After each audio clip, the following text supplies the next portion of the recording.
Hello, everyone, and welcome to a new episode of Midweek Metagame. I'm your host, Gabriel Nassif, joined by my one regular co-host, Edgar MTG. What's up, Edgar?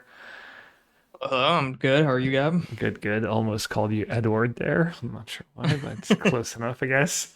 Tons to get into today. We're going to talk standard. The bans just happened. That's always exciting, especially for us. We got Worlds coming up in a month and standards, the constructed format. We're going to be talking day one of standard. I got to play a bit on stream today on Arena. I'll show you what I tried and what I ran into. And we're also going to be talking a little spoilers from The Last Airbender.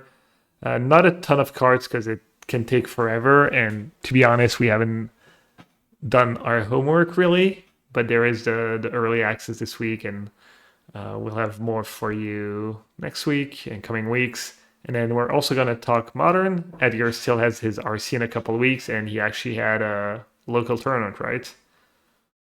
Yeah, two of them actually. Well, one on Saturday, one on Sunday, both about 100 people, so we can Okay, get into nice. that. So you'll tell us what you play, what happened. I know nothing yet, so I'll be finding out with everyone else as well. Before we get into all of that, if you want to support us, you can do so at patreon.com/midweek metagame for as little as $1 an episode. You can follow Edgar and me on socials. You can help me and the podcast and us by supporting, Ultimate Guard, TCG Player. That's my two sponsors. Um, so anytime you do business with them, that's, you know, indirectly helps me kind of. Yeah, a few ways to support the podcast if you want to, but of course, our content will always be free. Well, another week. I'm not gonna lie, I spent most of my week playing the Arena Cube. I played a tiny bit of Modern, and then kind of it was standard band's waiting room all week, and finally got the news yesterday. I want to say, honestly, not a big surprise. I don't know if you. I wanted to ask you yesterday to just like kind of write down your prediction. Did you have a? You kind of being honest. Did you? What did you expect them to ban for standard? If I had to guess, or like thinking about it, I would have thought that they would have banned Colquhoun and not Vivi, but I had a really good feeling that one of the two was gonna go almost certainly, and then Croft on top of that I think was kind of like the card I expected that ended up hitting. I thought you needed to get rid of something from the fair plan, so that probably has to be either Proft or Riddler. And Proft, I think, is just the stronger of the two effects, to be honest. So, and it's not recent mythic stuff like that too. So definitely expected Proft. I thought it was gonna be Colquhoun, not VV. And then the Screaming Nemesis ban was kind of surprising to me, to be honest. I thought if they were gonna hit a card out of other decks that they would probably hit like one card out of multiple decks instead of just hitting red. And I didn't really expect Screaming Nemesis to be that card. I thought they would probably hit something lower to the ground, and that's better against the broader field. I kind of view Screaming Nemesis as like a really strong mirror card, and it's good against red removal, which is prevalent right now, but or was prevalent, but that was because of Vivi, right? It's not necessarily that strong against where the metagame might be headed afterwards. So a surprising ban for me. That's interesting. I thought they were gonna ban these three cards, honestly. I got a little fancy at the end and I added Kaido to my list. I kind of got talked into, oh, maybe they should preemptively nerf blue black. And Kaido's, mostly played in blue black mid range, which is the third most played deck after blue red and mono red. And someone mentioned Omniscience too, which I thought was not unreasonable. There's already a decent Kona Omniscience deck going around. But I mean, I feel like the Cauldron over Vivi makes sense. I think they could have done that, and it would have probably been a big enough nerf to the Vivi deck. And Vivi might have been fine on its own, but I feel like they almost explicitly said they would hit Vivi, and Cauldron's kind of a cool card, so not surprised there. I thought Prop should go. I think we talked about it last week. Just such a strong card, hard to deal with. No, pairs really well was Scholar, and Riddler just got printed. So that makes sense. And then Nemesis, I also thought would go. I've played a lot of decks where I felt like my red matchup would be fine if it wasn't for Nemesis. It was kind of like always all too much. One example was the Black Green Roots deck back when Tivar was still legal and that deck was actually good. Um, it was just kind of frustrating. I was making these good blockers, but I couldn't really block. Um, it was a card that almost single-handedly made me have to play removal in my deck, and then your synergies get weaker because you water them down, play more removal, and your deck becomes worse. If you've played like random green decks too, having to play against Nemesis, it's so dumb. You make these like giant creatures really fast, have these really good draws, and they just play one Nemesis, and you're like can't even attack anymore. So that's really frustrating for these kind of decks.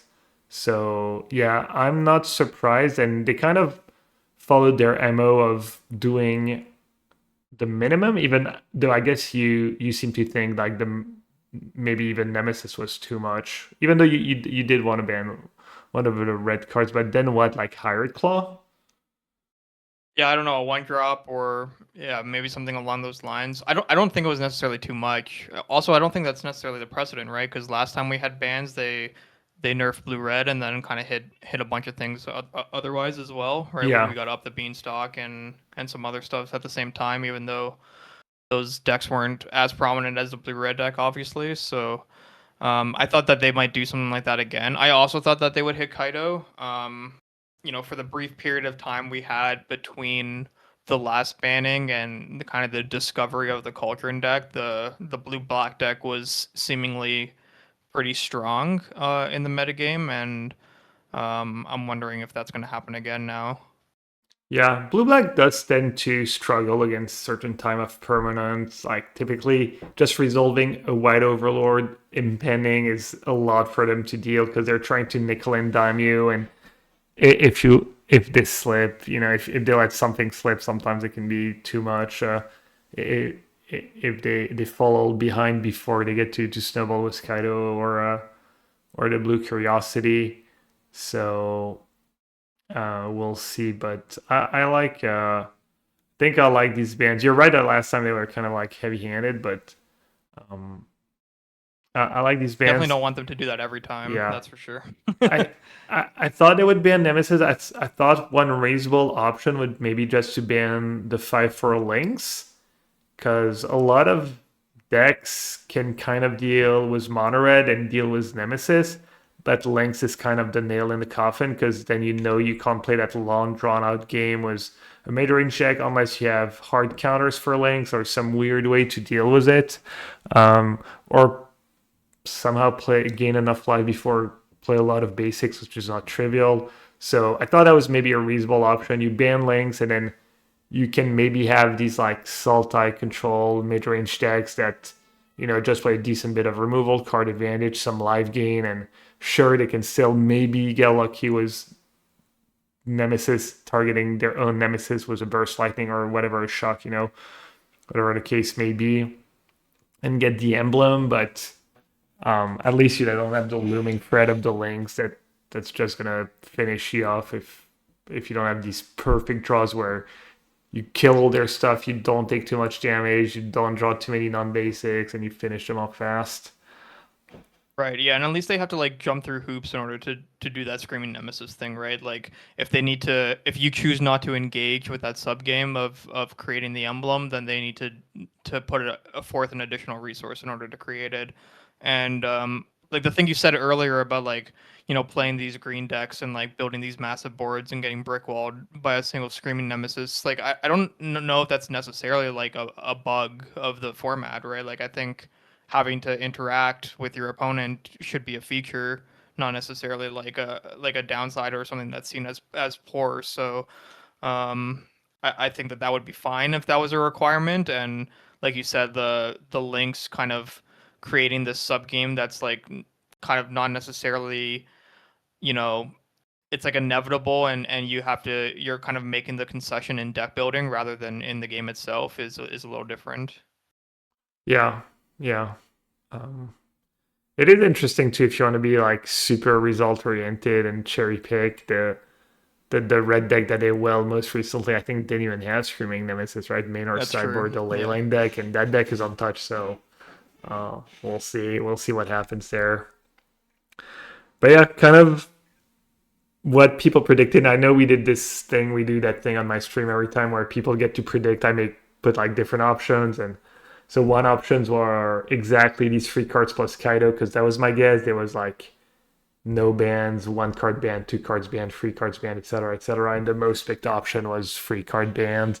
Um, I think second most option was 4 cards for other cards banned. So not my exact picks, but I guess most people, were expecting these 3 cards to be banned, or as you said, maybe Codron instead of Vivi.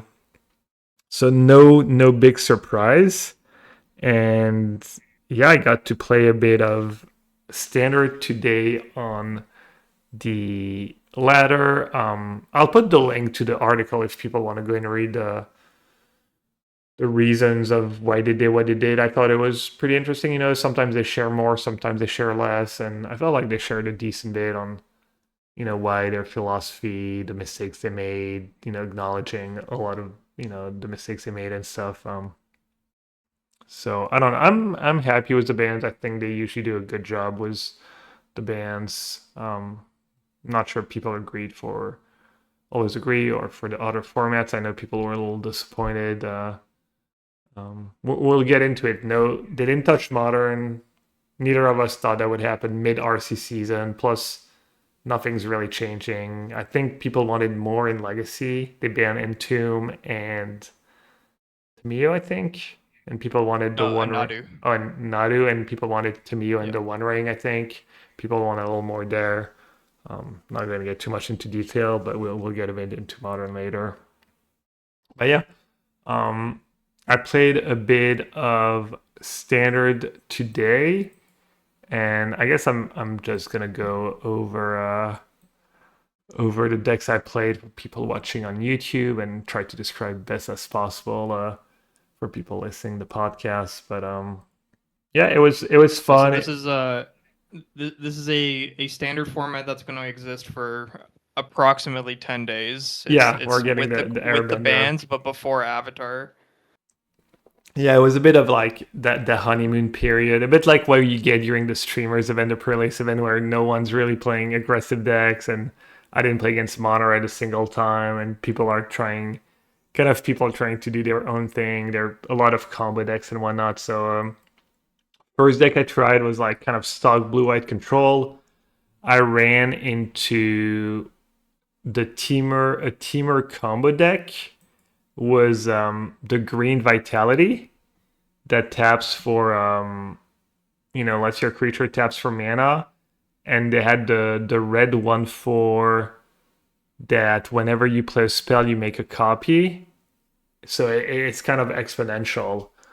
So you get these 2 creatures in play, then you play cantrip, and then you play stock ups, and you get more and more of these 1/4s, and they tap for mana, and yeah, eventually they make enough 1/4s to just kill you. I actually lost that matchup, partly because my removal just lined up really poorly. I didn't have a lot of exile removal.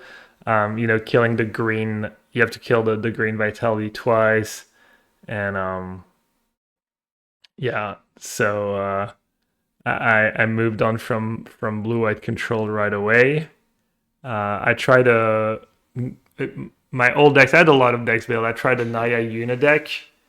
That's one of the cool decks that did well recently. That's been doing well is Sultai Reanimator, and I feel like I would struggle into that, especially game one. But had a good run. I played against other Naya Una decks.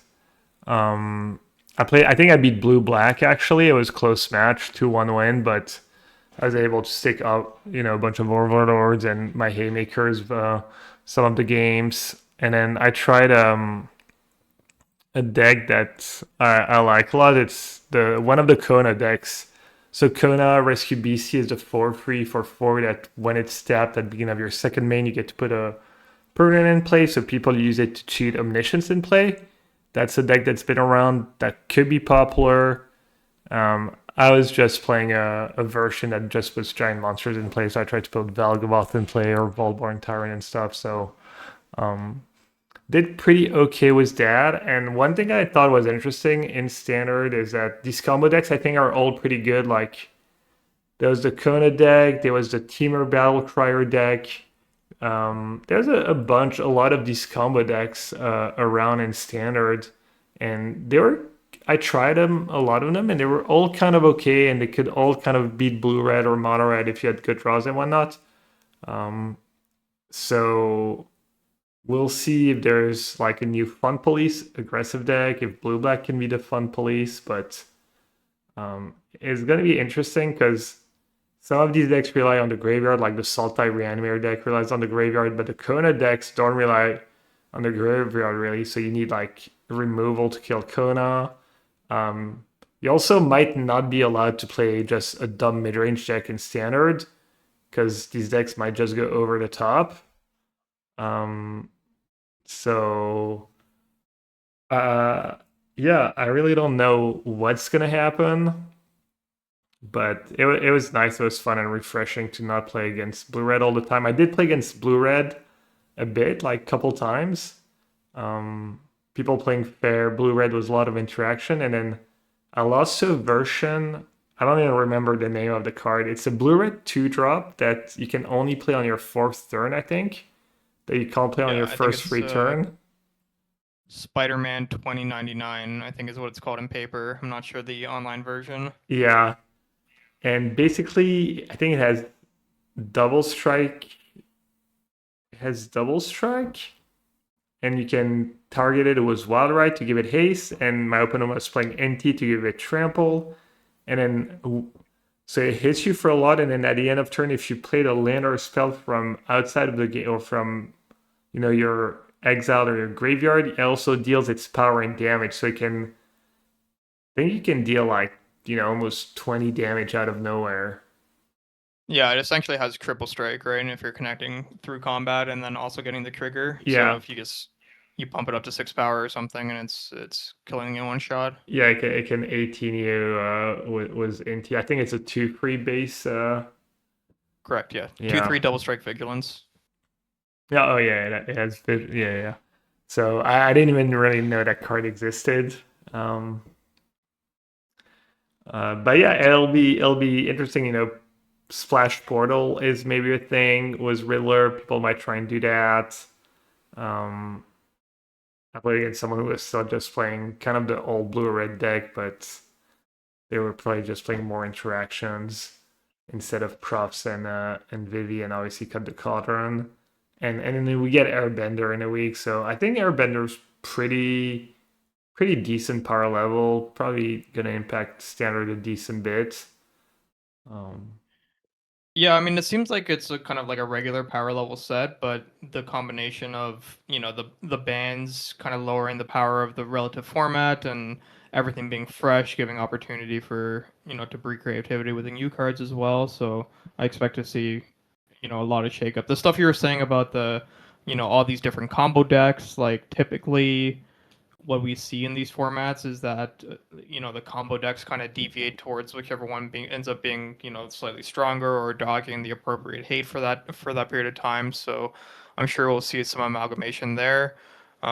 But yeah, a lot of exploring to do for sure. yeah, I think Kona decks are definitely the real deal. Whether they'll be like top tier or not is, obviously it's hard to say, but um, I And the thing you said about the mid-range decks kind of, struggling against the Kona decks going over the top and stuff like that, like that's a real dynamic. And something we saw in the older format was, the Kona decks playing stuff like I think it's Lost in the Maze, it's what it's called, to just create these situations that are basically impossible for certain decks to break through. So that's kind of a tension that we're gonna have to fight through as well.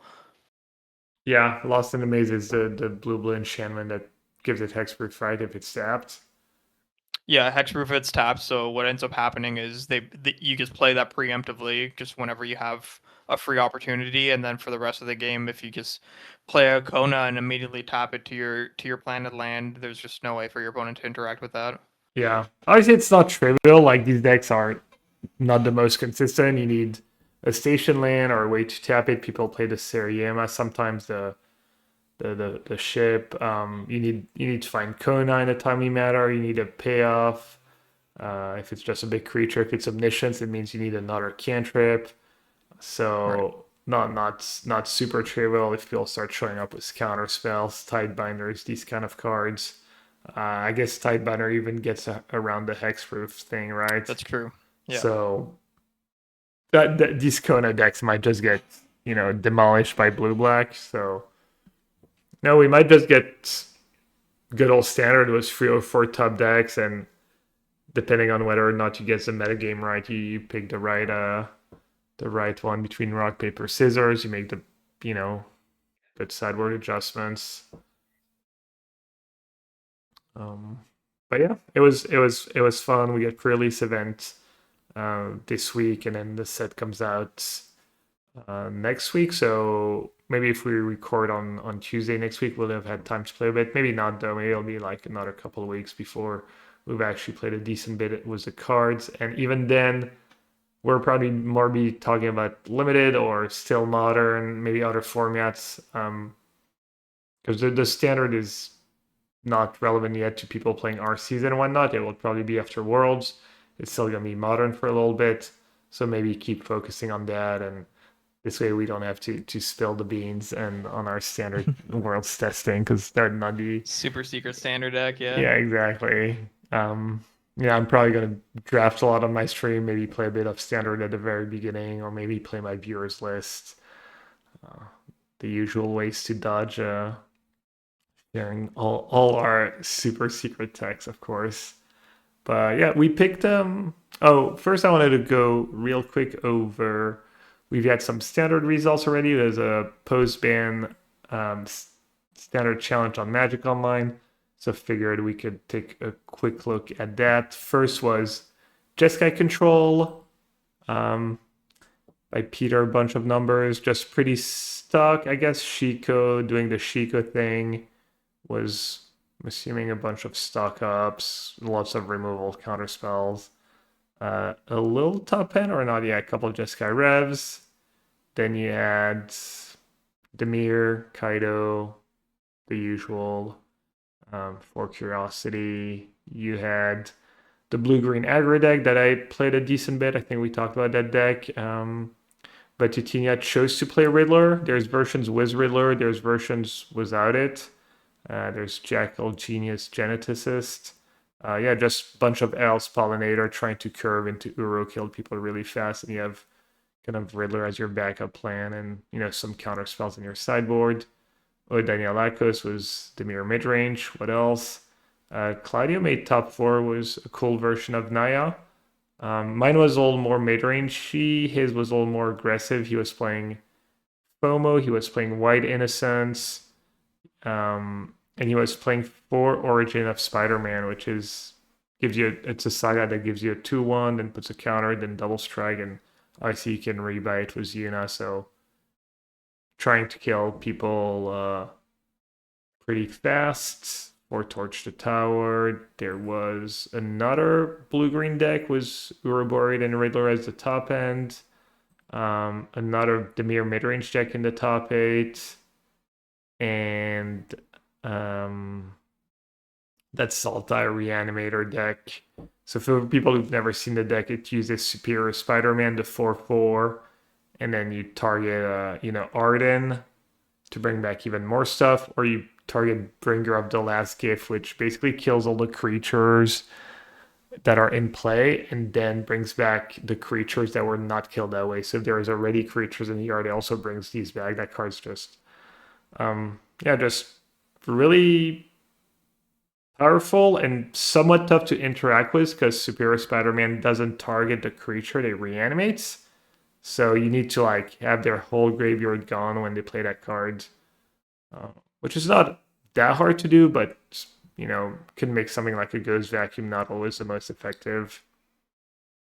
And then I think that was 9th place, just got Artifacts, just like them being around. And then 10th place was Schiavetto, was a version of Kona, was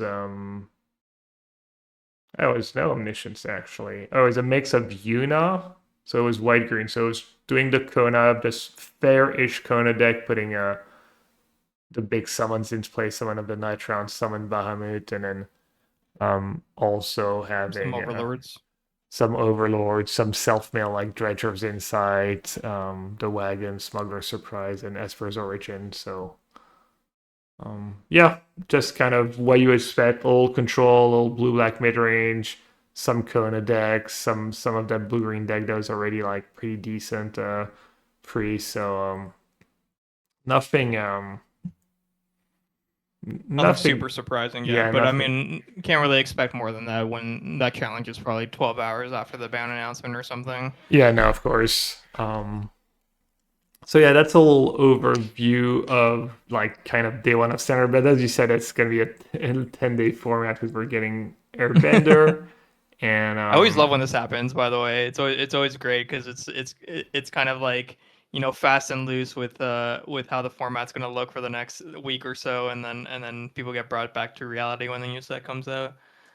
yeah, and when the people, yeah, the aggressive decks start to, or well, I guess this is already like you can't really mess around. Like people are all playing like pretty serious decks. Like Magic Online Grinder is probably not gonna go.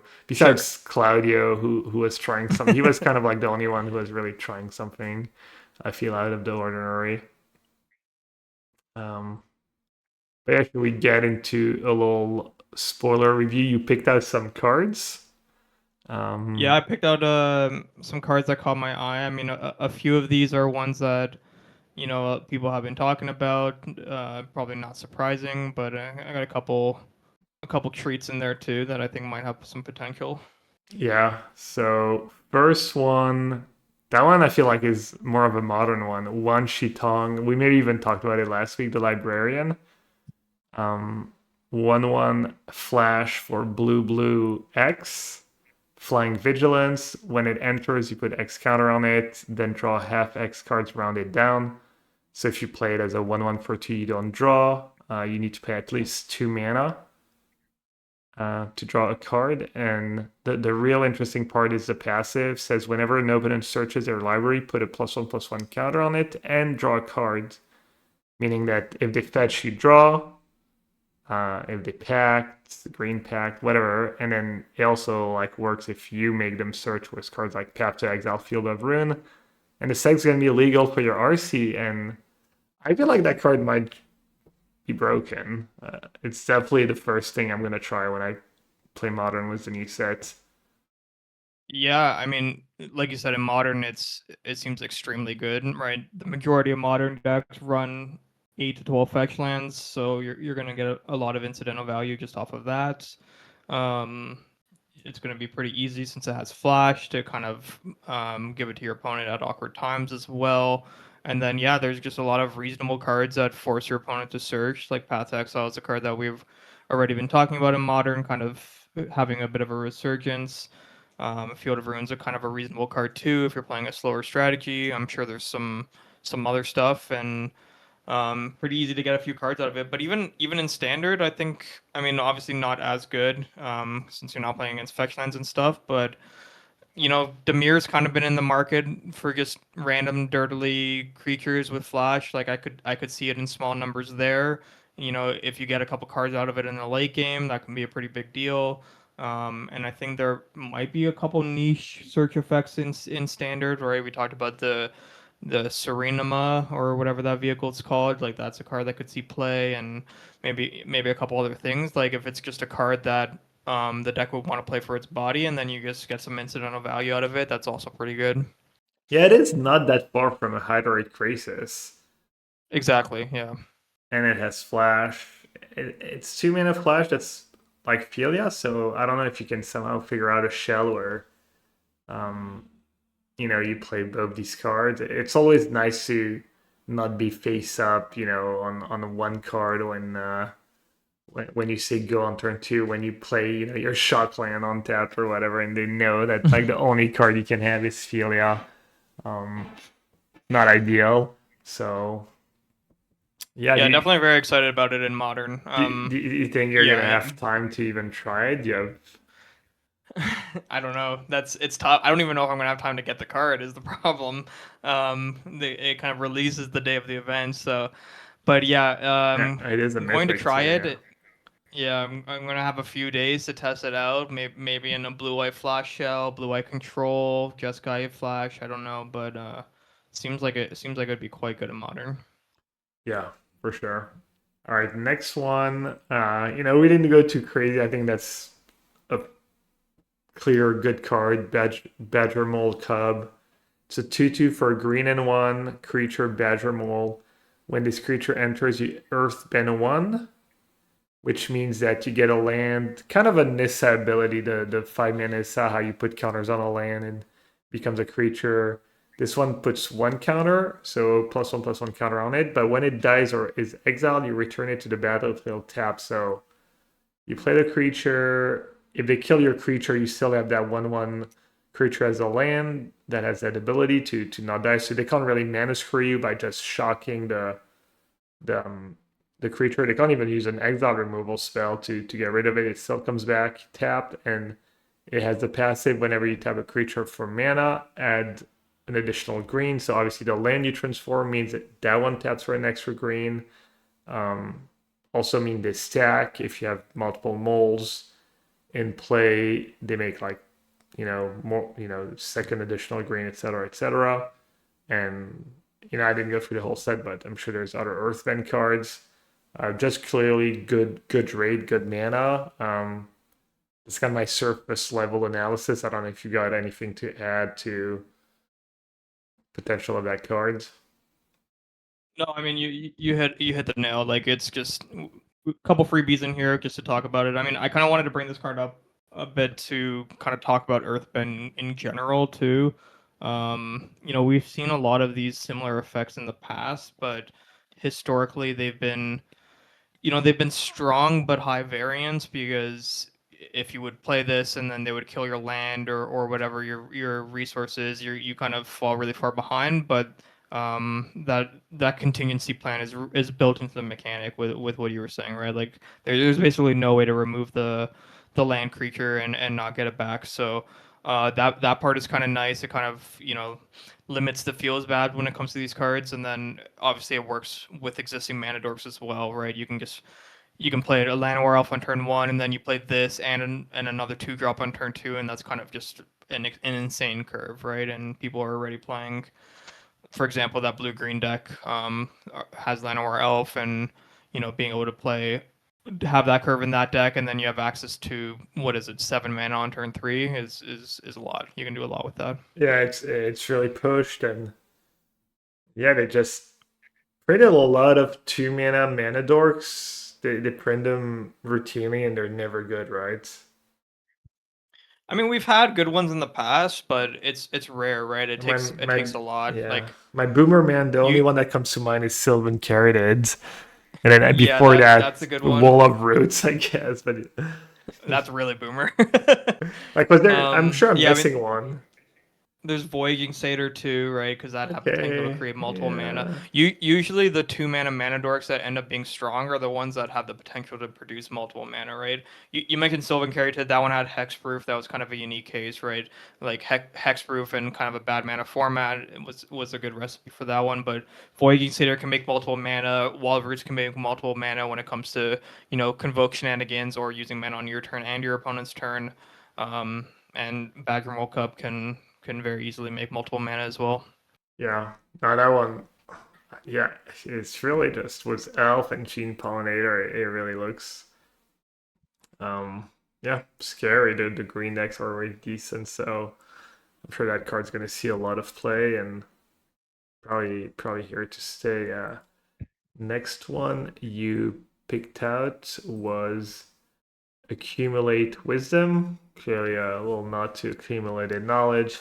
The lessons are back, and this time around they're good because there's no learning. You can't get them off other cards. They they trigger, there's creatures that get better. I think there's perms for creatures that get better or that triggers when you cast lessons. This lesson is better if you have more lessons in your deck and in your graveyard. Um, but no learn mechanism this time around. So this one's a blue and one. It's basically anticipate. You look at the top three, you put one in your hand, two on the bottom of the library. But if there's already three lesson cards in your graveyard, you just draw all three. It turns into 2 mana Ancestral Recall. I didn't look at all the lessons. I feel like you need maybe 12 lessons total in your deck for that card to become really appealing. Maybe you don't need that many. Yeah, why do you think that card is could be good? Yeah, so I mean, obviously Magic has gotten stronger, but Anticipate is a card that has seen play historically in Standard a few times. Like I can think of at least two different formats where that card was not a staple, but a member of a popular deck or a good deck. So um, at surface level, it's just Anticipate, and if you ever get three cards off of this, that's extremely good, right? So like you said, it depends on the power of the lessons, but taking a quick look at the full set review, I saw at least some reasonable ones. So this is a card that I'm excited to maybe build around, or maybe to just have incidentally in a deck that would otherwise want Anticipate. I know that there's a Burst Lightning type card for 1 mana, and then there's also like a Void Snare, like 1 mana sorcery, bounce any permanent. I think you draw a card if you bounce your own or something like that. So Okay, yeah. that some cheap interactive spells are good when it comes to the type of card that you want to put in when you have quote unquote expensive draw spells, and this is expensive in the sense that it doesn't work until later in the game, but helps you bridge the gap towards that. Yeah, the burst lightning is creature only, I believe. But yeah, Yes. Yeah. if that's a card you want four of in your standard deck, and then you can find another lesson, then it starts to become a quite interesting. I don't think there's a way to kind of intuition in standard. I wonder if in modern there's no good lessons, right? The Yeah, I mean that's something to think about, like going to look at old lessons and also going and looking at old learn cards as well. yeah, We do have a lot of new lessons that could potentially make that good. I feel like that would probably be more of a Pioneer thing than a modern thing, yeah, if Pioneer was a relevant format at all. But also something to keep in mind, it's all speculation, but we are going to Strixhaven in two sets as well, and a lot of people have been talking about um, learning coming back for that set to tie in with the lessons from this set. But that's super down the line, of course. I mean, the learn cards would have to be so bad, right? If they were like Yeah, fetching maybe like cards. Ancestral Recon. Yeah. Okay. The thing is, a lot of the good lessons are like this one, for example. They require you to have cast a bunch throughout the game in order to be very strong. So if Yeah. you're fetching them off learn spells, that's less likely to be good. Yeah. Um, but I mean, having a ton of options for stuff like that would be dicey, I think. Yeah. Next one you picked was my Scornful Striker. It's a 2/2 first strike for black and one. It's a legend, human noble ally. There is an ally sub theme in the set. So that's always interesting. And yeah, 2/2 first strike for two. Whenever a player casts a non-creature spell, they lose 2 life. Yeah, why don't you tell us why that one stood out to you? Well, I really only picked this card because she's the best character from the show. Oh, Like I you're thought that was actually know important. about the lore. I've never watched. Okay, cool. No, but I mean, I think she has potential. Yeah. So 2/2 first strike, a bit of a hate bear piece. Obviously not the best body these days. Being only two toughness at 2 mana, doesn't have haste or anything like that. But I could see in like an aggressive two-color deck, like a black-red deck maybe, or maybe a little bit more disruptive type strategy, like heavier black. I could see this card just being a strong main deck spell that is just annoying for a lot of the format, right? We've been talking about the blue red decks potentially still existing and playing a lot of the same spells but building up to like quantum riddler stuff, and if those decks end up taking, 6 or 8 points off of this card through like one or two attacks and then a couple triggers, like that's just going to be a very good raid, right? And it's something that you can main deck. That's not super detrimental to your own strategy. It's not like it's cutting you off of casting your own spells like a canonist type card would. So I think it's potential. I think it's a card to keep an eye on and a easy way to gain percentage points in certain strategies without sacrificing a lot, I think. Yeah, it could be decent. I mean, I was playing against the Omniscience deck, and they don't play a ton of interaction. I guess they do have I guess Kona as a creature. You're not casting the card off it, and then they usually play like the dragon to bounce stuff. They don't want to keep starting casting spells. So, yeah, I was hating a bit on that card. I guess it's a fine card. I just don't think it's a game changer. It's a legend, 2 drops here. You can't justify playing more than 1 or 2. Maybe if the ally thing is real and the tribe is real, then it's a nice role player.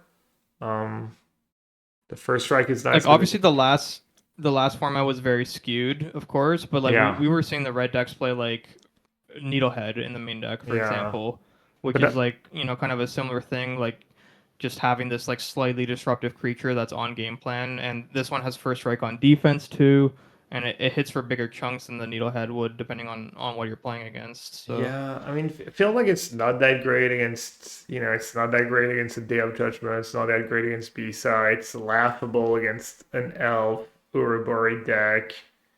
And even the combo decks we're talking about, the Sultai deck is like all creature based almost. The Kona deck's kind of creature based. It's yeah, I feel like the only way that card is good if is ally the thing, or somehow there's a really good black aggressive deck and you maybe play a 1 or 2 main, maybe a third in the sideboard. Or, yeah, I think that card's like whatever really. But fine. Um let's see. That was a card someone asked me about it. Like I didn't do a full set review yet, but I was just like telling people that they want me to just review a card and give my opinion. I was going to. That's one of the card that people brought up was Boomy Unleashed. It's a 5/4 for green, red, and free. 5/4 trample legend. It's also a human noble ally. And when it enters, you earthbend 4, meaning you get a 4/4 5/4 trampled body for 5. You get one of your lands that turns into a 4/4. And it says when Boomy deals combat damage to a player, untap all lands you control. So extra mana, and then you get an additional combat phase where only the creatures can attack. So let's say there's an empty board, you play that card, you untap, you get to attack for 9, you're 5 for in the land, you untap your land, you get to attack for 4 more. So it attacks for 13 on its own, kind of. And then there's additional mana if you have other Earthbend creatures, can kind of one-shot people. So just nice top end, good cards. Haven't looked into all the combos yet. yeah, Not and sure. and it's worth noting that the land is kind of awkward to block, right? Because it's going to come back. Hmm, Obviously, it being a land rather than a creature is at that stage of the game isn't necessarily relevant, but it could be. And then Boomy itself has trample, so even if your opponent has a board, the board's not completely empty. It can be really awkward for your opponent to block into that sequence. yeah, I'm not sure if there's a great way to give it haste. There's all like a decent Fires Yavimaya type of card, right? There's cards like Wild Ride, but that costs mana. Um, I feel like that there's one of the revelation cards can but give but then haste. even then your land is tapped, so you don't even. I guess Yeah, so unless you have a sixth mana, well, you yeah, get to untap your lands, I guess, and get a not quite time get one walk, but attack with the 4/4. Yeah. or just cast more stuff. So that's Well, it's only the land creatures that untap. Is that right? Or is it all lands? no untap all lands you control. Oh, wow. Okay. I thought it was only the land creatures. Oh, that's No, it's wow. only the Okay, so lands yeah, you that do can get land double creatures mana. that can attack, but you I do get to see. untap all your lands. So yeah, that card is looks like decent rate. Speaking of decent rate, we have 1/2 prowess for red and 1 firebending student. No haste, just 1/2 prowess for 2, but has firebending X, where X is this creature's power, meaning you get that amount of red mana to use during your combat phase. So let's say you cast it, then you wild ride it. That's already 5 power. You attack with it. You have 5 mana to use at instant speed. Obviously, not trivial. To have these draws, to have the lands, the spell, the pumps, and then have the instant speed spells to make use of that mana. But pretty pushed as far as 2-drop prize creature to go. We've got Slick Shot. That's kind of a prize creature for 2 mana. And maybe with cards like Ren Resolve type of cards where you play that you draw a bunch of cards, you pump it a bit, and then you get to play the cards. I don't know, it's kind of tough to build around. You need a lot of instants, and but it does seem like it's just decent rate once again. Yeah, and I think this card could potentially be very scary and slot really nicely into the leyline version of red as well.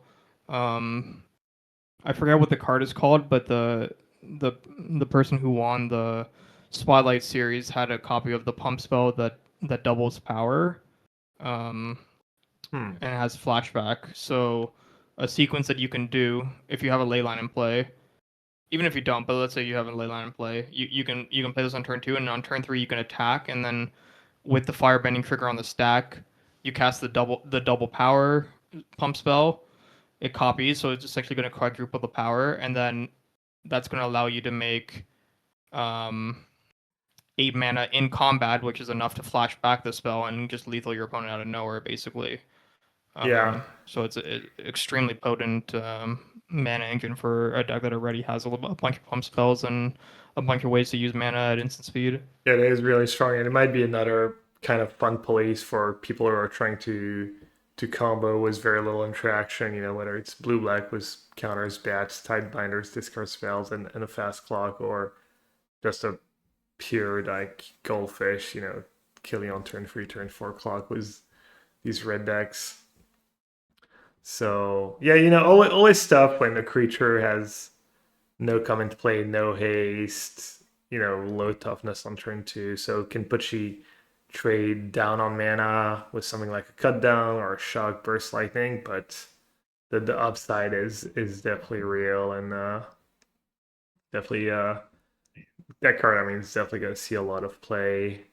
You still had a couple cards picked out.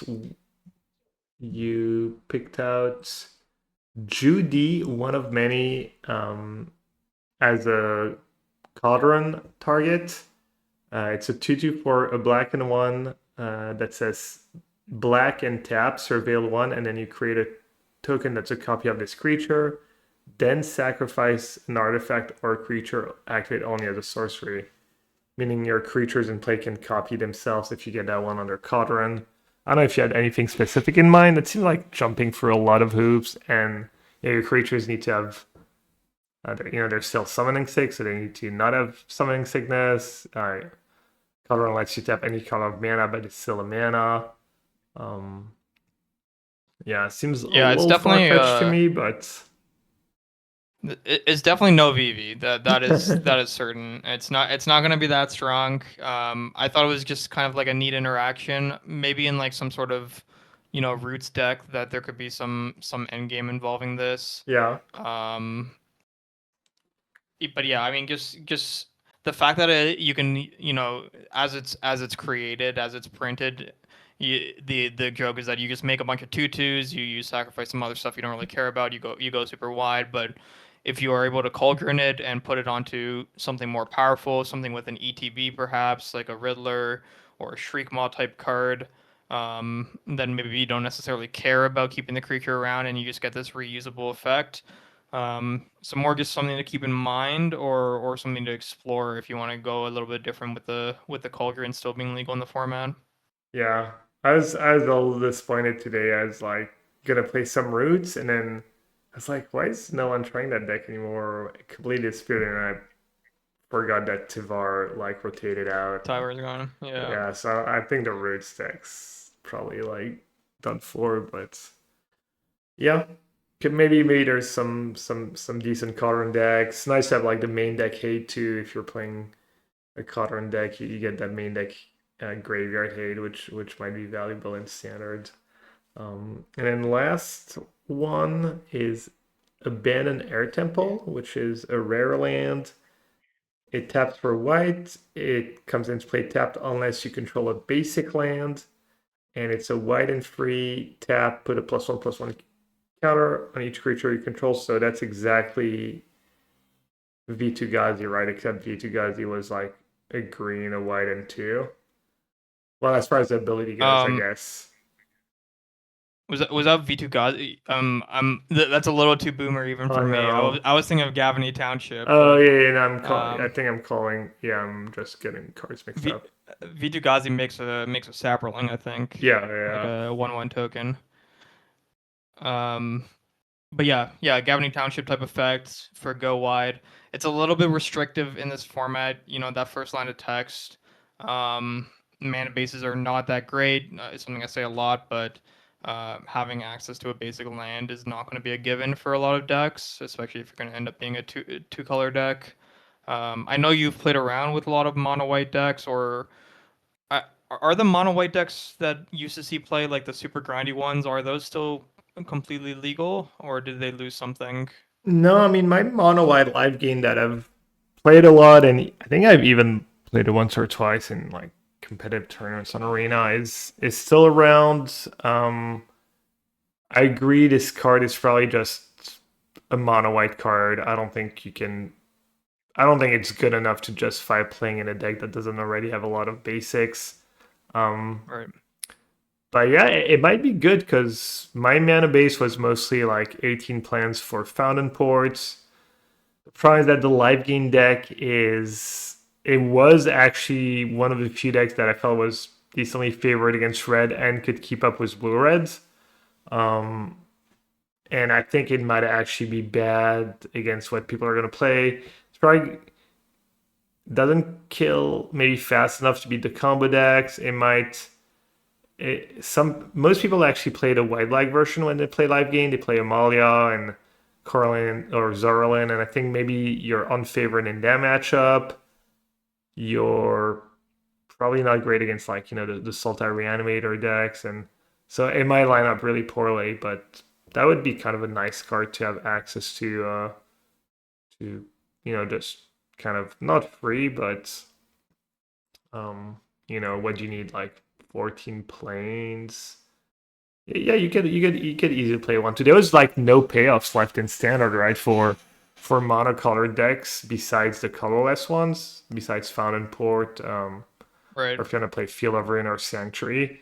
But there's no we used to have the creature lines like Hive of the Eye Tyrant, Hall of the Storm Giant Death Cycle. We used to have the castles all like before that, and I don't think there's been any cards like that really that tap for colored mana that can come into play untapped and that have decent ability. Yeah, no, totally. Yeah, it's a good combination. Like you said, a lot of the utility lands are colorless, Fountain Port, Soulstone Sanctuary. So this being able to and those can get really awkward for those like heavy one drop decks. And this works both as a good mana source and can like if for people who haven't played with this type of effect, like it can take over games, right? It makes it easier to play around wraths by just going big instead of wide. Or if you are going wide, it lets you take entire turns off the clock, sometimes multiple. So, super super powerful effect to cake into your mana base. Yeah, that thing is a cycle too. As It yeah, is a cycle, yeah. The other ones didn't seem all too powerful to me. Um, I see the blue the white one one. definitely stood Yeah, out. the blue one is free tap draw. They're all like tap for colored and come into play tap unless you have a basic. The blue one is free tap draw discard. Not super exciting, especially when you have like card like Fountain Port or the red land that lets you play an extra card. The The monastery, monastery. the one people already play. The green one Yep. seems kind of nice if you're mono green. It's nice like free tap Earth then too. Just free creatures. Free creatures works well with Boomy too, Yeah. potentially. yeah, works well with the badger mole maybe. I can't find the like. Do you know off the top of your head what the red and the black ones do? Yeah, so the red one is 2 tap. Target creature you control gets firebending 4 until end of turn. So that one seems quite weak. I'm not sure how you would use that. You So you you, basically cash in 3 mana on your main phase to make 4 mana in your combat phase. yeah, Um, so strange. The black one says 2 tap, create a 1/1 spirit. it's Um, 4 tap. that's basically, or sorry, 4 tap, or yeah, 4 tap. Yeah, 3 and a black. 1/1 spirit, and the spirit tokens in this set can't be blocked or block anything besides other spirits. Yeah. Um, and yeah, I think that's it. You talked about the blue one already. The black one seems like it could be good too. Just creating a bunch of free creatures, but I don't know when you would ever play that over a fountain port. Yeah, you would need to. I mean, there are some like double black, triple black, even like quadruple black cards in standard. So, what am I thinking of? The god from There's the EOE, gods. or Hmm. Maybe I'm there is thinking a about 5 black god. Also, the is card. Obliterator legal in standard? It might be. I was gonna say, is that card drawing spell that also tutors? That's I think it's triple black on turn 3. Uh, yeah, I think that's legal in standard as well. I think you might be right about that. So Because yeah, there could be some super heavy black decks that would want this yeah, over Fountain Port. and they're not legendary. And Right. that one can easily win you a game and grindy matchup, control matchup, just get a bunch of free 1/1s. Um, but yeah, yeah, that was a kind of a quick look at some of the cards we picked out. We'll probably talk more about the set next week, but we're like almost an hour in, and we haven't talked about standard yet. So why don't you Modern, tell you mean? us, or modern, yeah? Why don't you tell us about your weekend? Yeah, so face-to-face games held a weekend of tournaments, just their regular scheduled once in a while thing, and there was a modern event on Saturday and a modern event on Sunday, 2 different events. They were both about 100 people. And last week on the podcast, I was talking about blue green. I put my life on the line on that deck, the Simic Ritual deck, and I took that on Saturday. I had been testing it all week, and I was enjoying the deck. The deck was definitely very polarizing, like we talked about. Felt a little bit high variance at times, but I added Riddlers to the deck. I added Essence Flux. I'm not sure if I talked about that last week. I thought that was a decent change. Kind of give the deck a little bit better of a plan when it's not able to resolve the ritual or find it. I wasn't super in love with the Shardless agents that people were Oh playing. wow, okay. Um, then that's the kind of the card that I cut for that package. And also, of course, that gives you a little bit more flexibility when it comes to boarding and counter spells that cost less than 3 and stuff like that. Um, and yeah, so I played that on Saturday. I ended up not doing that well. I think I went 3-2 before dropping or something like that. And I thought the deck was okay. I ended up losing to Jeskai a couple times. Um, and that's a matchup that I thought was good, but as my opponents started playing better against me, as the deck was getting more popular online, I don't think that matchup's as good as it's supposed to be on paper in order to justify the deck. So that was kind of giving me some hesitation. And then as I was playing the deck more online, I ended up losing to prowess a lot. There was like a 3 or 4 league stretch where I was beating everyone with the deck except for prowess, which was like probably a quarter of my matches, but I didn't beat it a single time. So that was super discouraging. And then eventually I just decided to shelf the deck. I didn't want to play it anymore. I'm kind of a little bit off it. I did make a tweet about the fact that the stock list has Ice Fang Kodals and Coiling Oracles, and I'm pretty confident that it's better to cut the Coiling Oracles and to just play Pawn Prophet instead. Pawn Prophet being the hybrid blue green 2 drop that just draws a card instead of doing the Coiling Oracle effect. I just think the upside of Coiling Oracle is not worth it, and I ended up mulliganing a bunch of hands in the tournament on Saturday where that had Coiling Oracle and like a bunch of islands that Oh would wow. have just been fantastic hands if they were pawn profits. So um, I'm not sure about the Quantum Riddler stuff in that deck. I think you could go either way, but I feel pretty strongly about the pawn profit change. And for anyone who's still considering Ritual, I think I would recommend you try that or do that.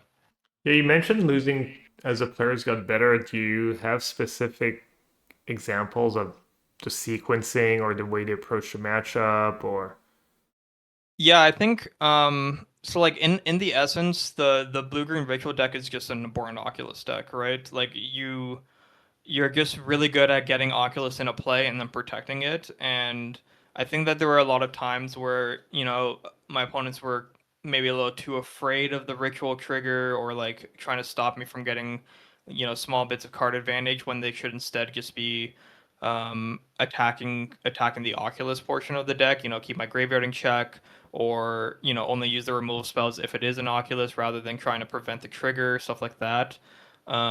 Or like not using, you know, if I play a Coiling Oracle on turn two instead of killing it and then hoping to keep my board clear for ritual, just like save an ending or something like that for the ritual itself. Let me have one trigger. It's easy to come back from even if I hit the Oculus. Like you have Solitude, you have a lot of card advantage of your own to claw back into that game and just stop the deck from kind of snowballing from there. yeah.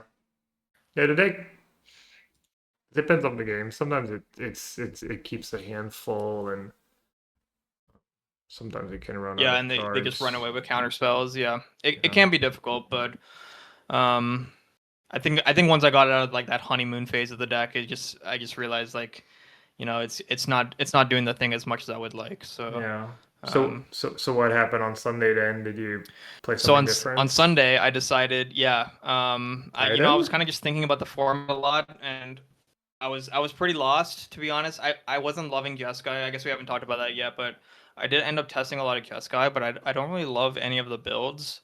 So I definitely wanted to try something else for the time being. And I actually decided to play Prowess on Sunday, which I think was kind of a surprising choice. I know some people expressed that they were surprised to see me play it when I was there. The numbers admittedly have been horrible for Prowess. Just looking at metagame breakdowns and the matrices that have been posted week to week, the deck is kind of losing down the board. But I was just looking at some of the results, and despite the deck having a negative win rate throughout the whole tournament, it seems to be putting up a lot of high finishes. It came first and second in a challenge recently. It's been putting up a bunch of challenge top eights, some RC top eights. I think it did well at one of the RCs. I had like two copies in the top eight or something like that. And I just wanted to give the deck a try, and I've been pretty happy with it to be honest. There's a lot of play to the deck. Um, it's probably one of the harder decks I've played in Modern recently, to be honest. Like just the small sequencing decisions are kind of tough, and um, it feels like all of those decisions matter a lot. And I think that you can kind of approach these mid-range matchups, which are seemingly poor on paper, based on the numbers. I think a lot of that has to do with potentially um, a macro decision like error from the pilots. I think the Izzet deck can kind of secretly go late against these Flake decks and against these Riddler decks. As shown And by all Seth's draws in the and the yeah, PT. exactly. Yeah. And this is something that we talked about in PT testing, right? I think Luna was the one who brought this up for testing for the last PT where if you play a bunch of surgical extractions and some card advantage spells and some additional fatties in the sideboard, you can kind of go toe to toe with these mid range decks. And I was wondering if like maybe part of the reason why the numbers look so bad for those matches specifically are because the prowess players are trying to go under these decks when they should be trying to go over instead. And that's what I've been trying to do. So I had two stock ups in my sideboard. I ended up not playing any or I did play Murktides on Sunday, but since then I've cut them for additional copies of stock up because I wasn't super happy with the Murktides. And I've just been trying to go late against these decks and kind of play this card advantage game. You have 4 unholy heats after board, and a lot of efficient creatures, and you're just trying to find Core Steel Cutter, as often as possible, and kind of play around the rats that way. And Yeah, yeah, I ended up top eighting on Sunday, playing prowess.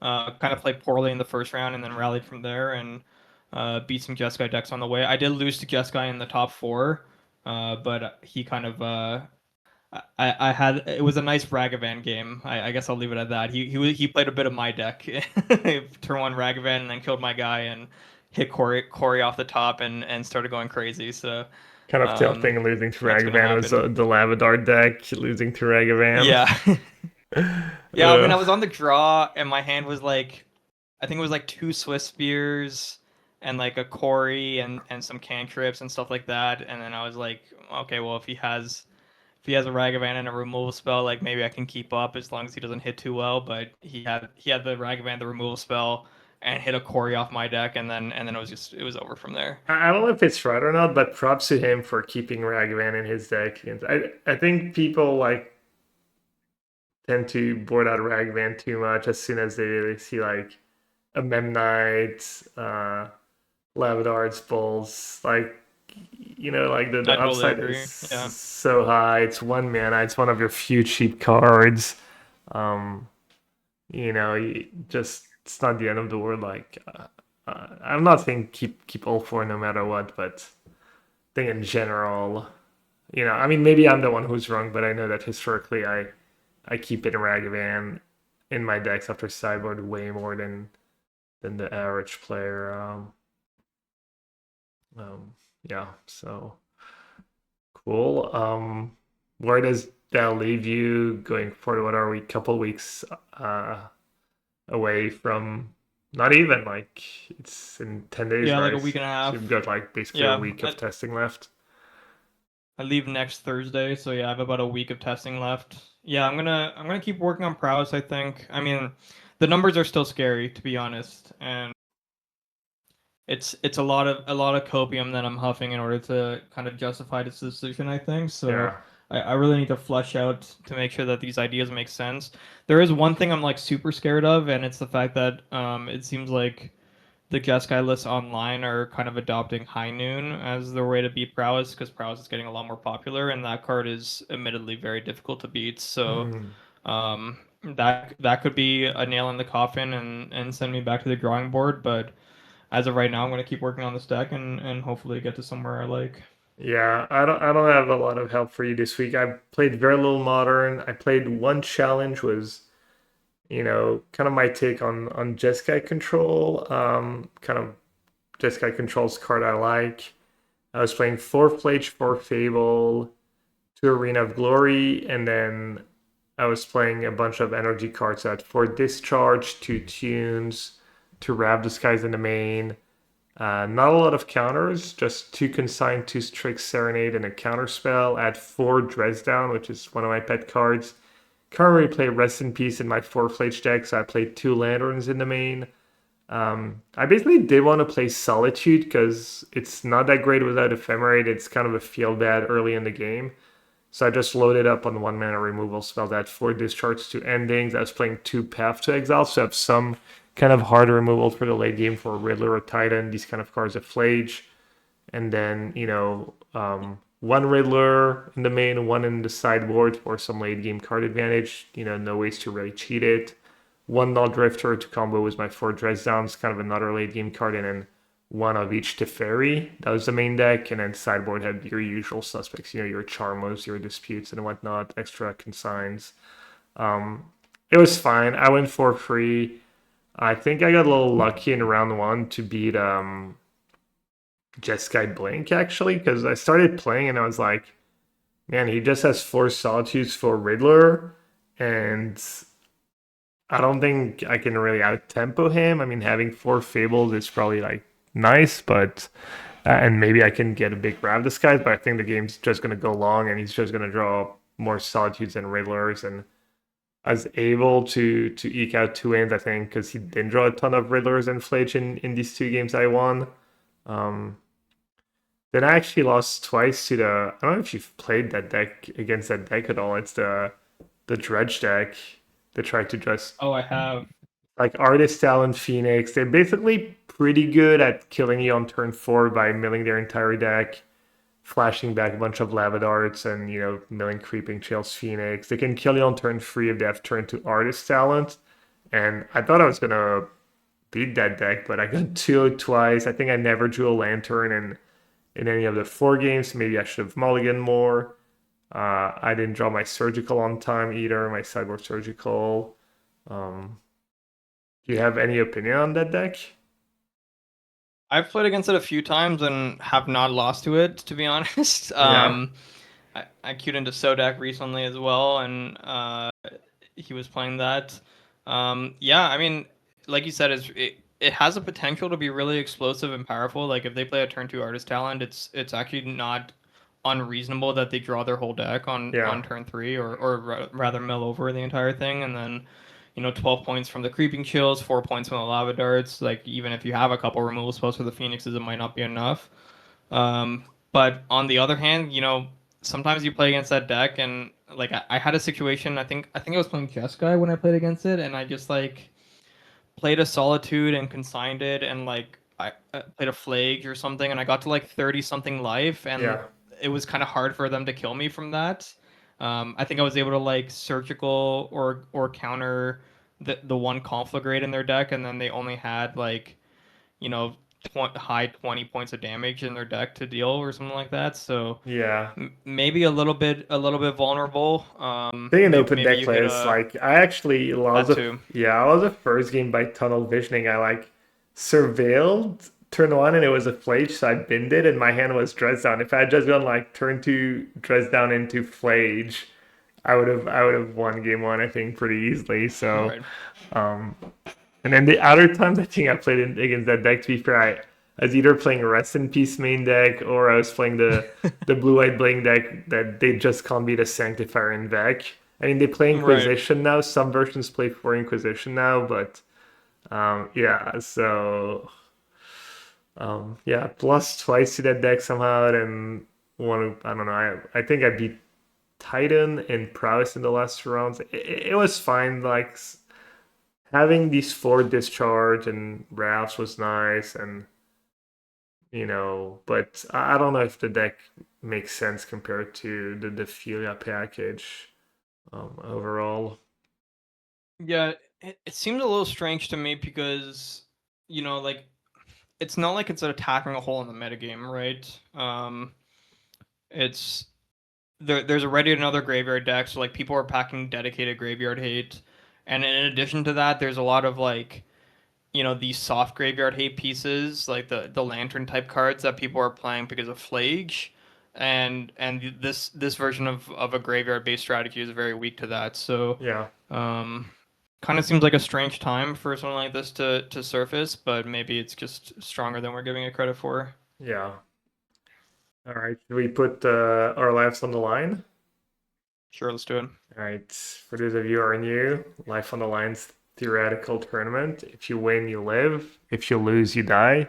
And we have to bring a deck for the formats we've talked about. So I guess today's going to be pre post ban, pre Airbender standard 10-day lifespan standard and modern.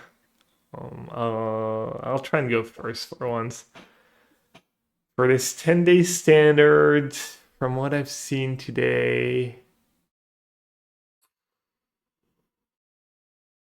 honestly, I have. I mean, if I'm trying to win, maybe just net deck like boring stock Jeskai control. Um, Actually, I have no idea. This is silly. Um, I'm just gonna play the blue green creature The blue deck green deck. over it. Especially was Airbender was that new to that deck might get a big upgrade. But yeah, even pre Airbender, yeah, just a blue green over deck. Maybe a I was gonna say a little graveyard hate in the main. I'm not sure if that's stock or not. Um, Probably is. And for modern, oof,